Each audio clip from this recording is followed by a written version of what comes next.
You think you're winning when you go no contact, right? You think your silence will shake them, make them realize what they lost, and send them crawling back. But here's the uncomfortable truth no one wants to admit. Avoidants don't react the way you expect. They don't spiral. They don't panic. What they do is observe, wait, and hope. I'm Jim Rohn, and welcome to my channel where we pull back the curtain on emotional dynamics and, more importantly, help you reclaim your power in relationships that left you confused, craving, or stuck. In today's video, I'm going to say it straight. What avoidants secretly hope for when you go no contact is not that you leave, but that you keep thinking about them. They don't need you back right away. They just need you to stay emotionally hooked. And they know how to keep you there with silence, mixed signals, and just enough nostalgia to make you second-guess yourself. But you don't have to play that game. Watch this video all the way through because I'm going to show you exactly how to flip the script they're counting on, break free from emotional manipulation, and walk away not with revenge, but with clarity and peace. Hit subscribe if you're done being strung along and ready to be the one who no longer needs to be good enough to be kept. Contrary to what many believe, avoidants don't panic at the first sign of loss. They pull back, observe from a distance, and quietly expect you to return. The truth is, when you go no contact, you might believe you're sending a powerful message, that your silence will shake them, make them feel your absence, and finally lead them to realize your worth. But if the person you're dealing with has an avoidant attachment style, you need to understand this. They don't respond like you do. They don't spiral like someone with an anxious attachment might. They don't feel the void right away. They don't miss you in the intense, emotional way you might imagine. In fact, they pull away, they observe, and they stay silent. They don't fall apart, they think quietly. And inside that silence is an unspoken assumption that you'll come back, that you won't be able to withstand the emotional gap, that at some point, your feelings will flood you and you'll be the one to reach out. They don't need to act because they believe you're still there emotionally hooked, still thinking about them, still waiting for something from their side. And as long as you remain in that state, they feel no urgency to change, no need to initiate, no need to take emotional responsibility, because you're still doing all the emotional labor. They're not confronted with the fear of true loss, because you're still present invisibly, internally in their world. They don't need your texts or calls to feel in control. They just need you to still care. And that's where you lose your power. Because while you sit in lack, they sit in comfort. While you replay memories and wonder what went wrong, they stay emotionally distant, not necessarily out of cruelty, but out of habit, out of a deeply rooted fear of vulnerability. And that is where you become most susceptible to pain. But here's the truth. You don't have to keep playing a game written by their rules. You can rewrite the script. You can stop performing the role they expect, the one where you fall apart and they remain coolly detached. You can choose to walk away not with anger, but with self-respect. With silence not meant to manipulate, but to heal. With distance not to punish, but to protect. With the firm decision to stop hoping for clarity from someone who never offered commitment in the first place. Because sometimes, real power doesn't come from making someone come back. It comes from realizing you no longer need them to feel worthy. They feel in control as long as you're stuck in the past, still obsessed, still emotionally attached. That's why, when you go silent but remain mentally and emotionally present, when you're still watching their stories, accidentally liking their posts, or reliving old memories in lonely midnight hours, they don't feel your absence. On the contrary, they feel safe. They believe you're still there. No calls needed, no messages required. As long as they sense you're still emotionally hooked, the emotional power remains in their hands. For avoidance, they don't need to fully have you, they just need to know you still care. And that's enough to maintain control without taking responsibility. They won't panic when you go quiet. They won't rush to reach out. But make no mistake, they're watching. They feel your presence through small signals. You still follow them, interact with their posts, or simply leave the door open through your hopeful silence. And the cruel twist is, the more they sense you haven't truly let go, the less motivated they are to return. Not because they don't feel anything, but because they've never learned how to process emotions responsibly. They don't know how to walk into intimacy without feeling threatened. So as long as you're still stuck, they stay exactly where they want to be, far enough to feel safe, close enough to not be forgotten. While you're waiting for change, they're waiting for you to break the silence. They're counting on you not being able to handle the emotional tension. They know you were the one who always fought to keep the connection alive, and they're betting on that. This isn't some conscious, evil planets, a deeply ingrained reflex rooted in their attachment style. Avoidants don't trust real closeness because they've never felt emotionally safe within it. So they keep distance while keeping you emotionally tethered through ambiguity. No closure, no commitment, just enough interaction to keep you stuck. And if you don't recognize this, you'll keep investing emotionally in someone who stepped out of the game long ago. You'll keep analyzing their behavior, trying to decode meaning from every move, hoping their silence is some kind of test you just need to pass to be loved again. But here's the truth. That hope is what's holding you hostage. Because every day that you remain emotionally consumed by them is another day you're drifting away from yourself. The longer you wait, the more certain they are that you're still there. And if you don't draw a clear line, if you let nostalgia overpower your clarity, they'll never truly feel the weight of your absence. Because you're not absent, you're just quiet and still hoping. And to an avoidant, that's not threatening. They only fear one thing: you truly letting go. No more decoding, no more obsession, no longer needing them to feel whole. That's why what comes next is so important. You have to break that invisible emotional tether, not by waiting for a response, but by pulling your energy out of the past and returning fully to yourself. And that's exactly what we're going to talk about next. They hope you'll be the one to break the silence so they can reclaim emotional control. And that's the crucial piece. They don't have to do anything as long as you're still doubting, still analyzing, still holding on to the fragile hope that if I stay silent long enough, they'll get it. But to someone with an avoidant attachment style, your silence doesn't register as a boundary or a decision. They interpret it as a pause, a wave of emotion you'll eventually ride out, just like before. They believe you'll come back, and they wait for it not with an open heart, but with a carefully guarded wall. They hope you'll be the one to break the silence so they don't have to confront anything or change. When you're the one to reach out after a stretch of no contact, even if it's just a hey, a neutral check-in, or a casual interaction on social media, what they internalize is, I still matter to you. And in that moment, they regain emotional control, not through effort or vulnerability, but through the quiet reassurance that you still haven't truly let go. Here's where you need to be brutally honest with yourself. When you break the silence because your emotions become too much, you're not pulling them closer, you're confirming their belief that they can lose you without ever really losing you.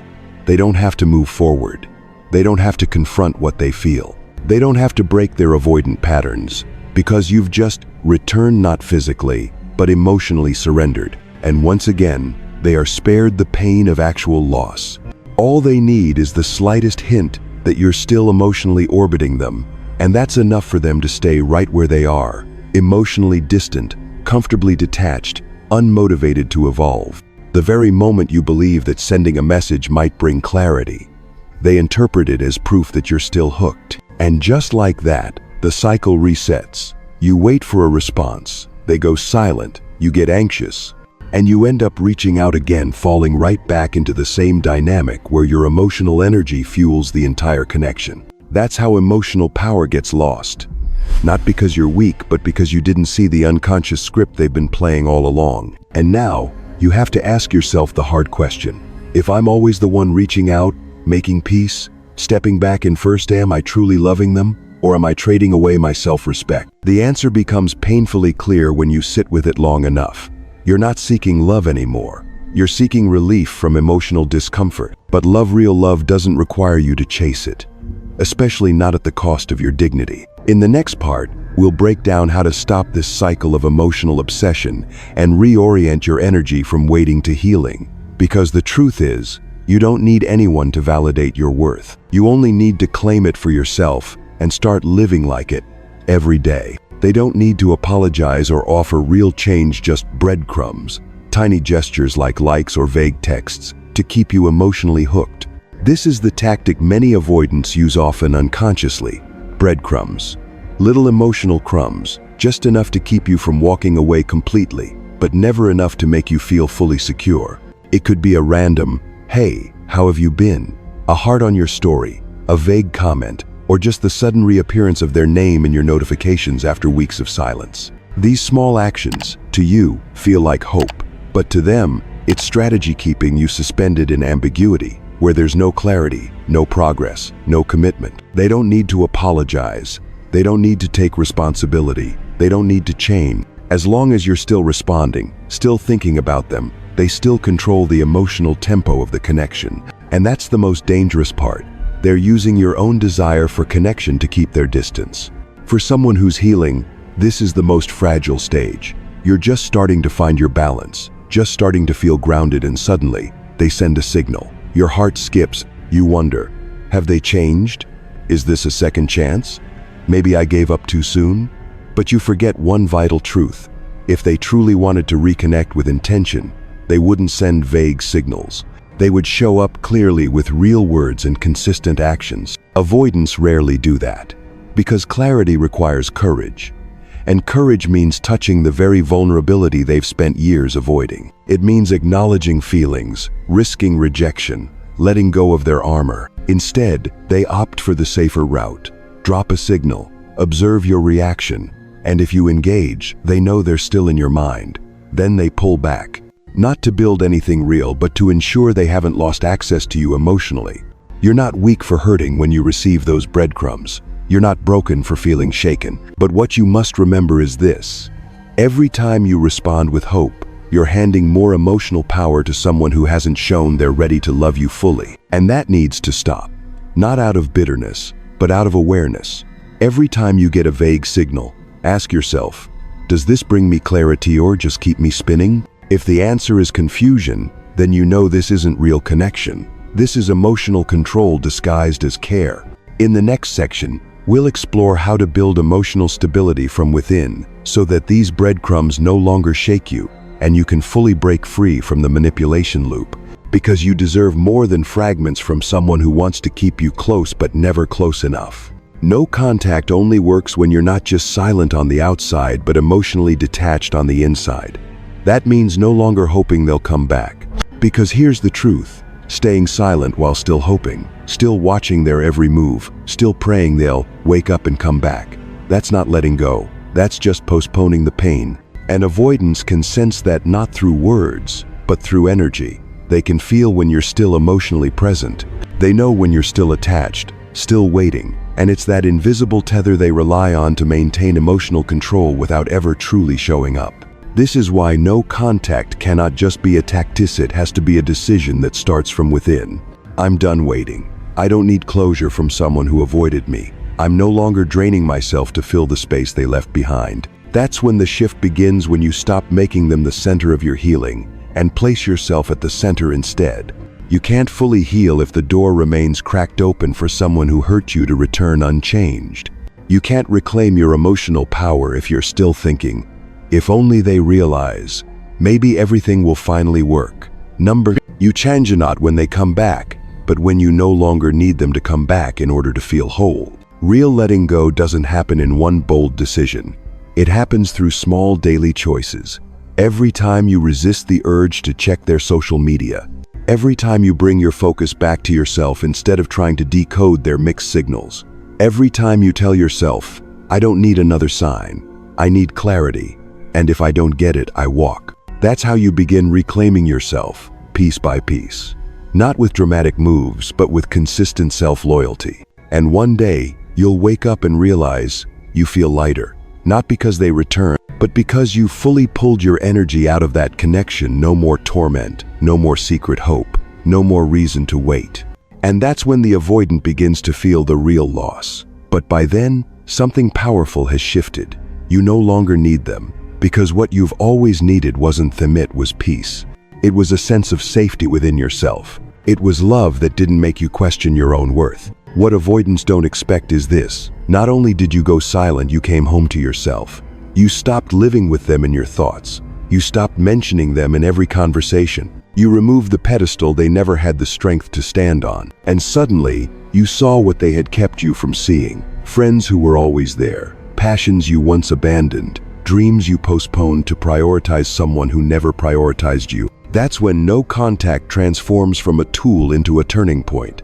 You're no longer using it to trigger a reaction. you're using it to exit the game. And in doing so, you don't just leave them. You leave behind the version of you that once begged for crumbs, questioned your worth, and shrank yourself just to stay in someone's heart. Your question is no longer, will they come back? Now it's, how can I make sure I never go back to the version of me who had to abandon herself for love? And that's exactly what we'll explore next. How to build a new emotional identity, one that's grounded, boundaried, and refuses to accept love born from lack. Because your journey has never been about someone coming back to rescue you. It's always been about waking up and rescuing yourself. The irony of every relationship with an avoidant is this: they don't feel like they've lost you when you walk away. They only feel it when you stop looking back. And to reach that point where silence isn't a tactic, but a natural state, because you no longer feel the need to pull someone closer, you have walked a long, painful, deeply transformative path. In the beginning, the silence hurts. You feel empty. You question yourself. You wonder if you're being too cold, too harsh. You doubt your decision. Nights without messages, no signs, no closure, they make your chest tighten. But every moment you choose to stay with yourself instead of sending another text, you rebuild a part of your self-worth that was once chipped away. You begin to see that peace doesn't come from someone coming back, it comes when you stop chasing. Healing doesn't mean feeling nothing, it means you no longer react to inconsistency. You stop asking, what are they thinking? And start asking, what do I need right now? And when that answer becomes clear, you begin to live like someone who doesn't have to prove anything to be loved. While you're healing, they stay calm. No messages, no clarity. But still, they leave little traces of you'd story. A short text after weeks, a casual, hope you're well. These aren't signs of return. They're reminders for them that they still matter to you. But this time, you don't react. Not out of anger, but because you've outgrown the pattern. That's when they start to feel the loss. Not because you hurt them, but because you stopped giving them the power to hurt you. The loss is real for them not because you're gone physically, but because they no longer exist at the center of your emotional world. And because they're unfamiliar with that feeling, panic begins to rise quietly. Not with love, but with subtle behaviors. Asking mutual friends about you, posting cryptic things, suddenly reappearing with vague excuses. But you're no longer the same person. You don't guess. You don't hope. You don't wait. Because you're no longer living in their emotional framework, you're living in your own value. You've learned that love doesn't require you to sacrifice yourself to keep someone. It requires you to hold your boundaries, to honor your worth, and to open up only to someone mature enough to receive it. And if that person never comes, you're still whole. You're not lonely. You're free. You begin choosing yourself over and over again. You listen to your heart without judgment. You begin to tell the difference between true emotion and old reflexes. You're no longer triggered by breadcrumbs. You no longer long for an apology. You no longer crave a second chance because you've given yourself the chance to begin again, this time without abandoning your own safety. And this is when you win, not because they come back crying, not because you were chosen again, but because you chose you. You no longer need anyone to validate your worth. You know it, and you live it. What the avoidant never expected was this: you didn't just walk away, you heal. And when they start to feel the loss, you've already found yourself again. The control they once had gone, the cycle of push-pull broken. Because you've stepped out of the game, this journey isn't easy, but it's necessary. You've gone from someone who feared losing them to someone who understands. You can't lose what was never truly yours. And what you have is strength, is self-respect, is a heart that no longer panics from lack, but overflows from the care you give it every day. So if you're still in the beginning, still crying, still doubting, keep going. Stay grounded, because on the other side of that pain, you won't find their return. You'll find your own. The version of you that is stronger, clearer, and more whole than ever before. You don't need someone to return to feel whole. And you don't need to hold on to someone who made you doubt your worth. What you need is you whole, clear, and stronger with every step forward. If you've ever loved an avoidant, if you've waited, hoped, cried until you couldn't anymore, know this: you're not weak. You just need to relearn how to love not them, but yourself. And if this video awakens something inside, you don't keep it to yourself. Share it with someone else stuck in the same exhausting emotional loop. Hit subscribe, because healing isn't just about walking away from someone. It's about walking back to yourself. I'll be right here with more videos that help you understand the psychology, restore your self-worth, and rebuild connection from a stronger foundation. You deserve clarity, peace, a version of yourself that never needs to shrink to stay loved. Thank you for being here. And if you ever forget, come back to this video and remember, you never needed to be chosen to know you were always enough.